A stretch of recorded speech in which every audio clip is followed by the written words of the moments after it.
Республикалык штабтын маалыматы боюнча 2-ноябрга карата коронавирус дагы 336 кишиден аныкталды. 5 адам каза болду. Оорugандардын көбү Бишкек шаарында катталды. Каза болгондордун 3-өө Бишкекте, бирден адам Баткен жана Талас облусунда. Ал эми акыркы бир күндө 332 адам сакайып чыкты. Марттан бери бул вируска 59879 киши чалдыкты. Алардын 50741 сакайып чыкты. Пандемия башталгандан бери каза болгондордун саны 1155 кишиге жетти.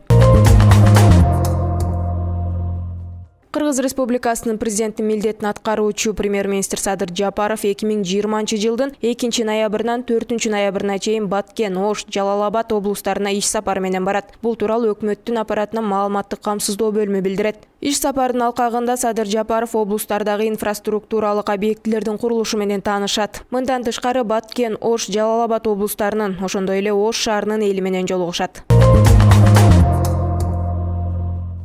Бүгүн 2-ноябрда Бишкек шаардык сотуна Камчы Көлбаевдин башкаргуу чарасы каралган жок. Маалыматка ылайык, отурумга Көлбаев сотко жеткирилбегендиктен белгисиз мөөнөткө жылдырылган. Эске салсак, 1-май райондук соту 23-октябрда Камчы Көлбаевдин башкаргуу чарасын карап, УКМКнын абагына 2 айга камакка алган. Ага карата кылмыштуу уюмду түзүү же ага катышуу беренеси менен кылмыш иши козголгон.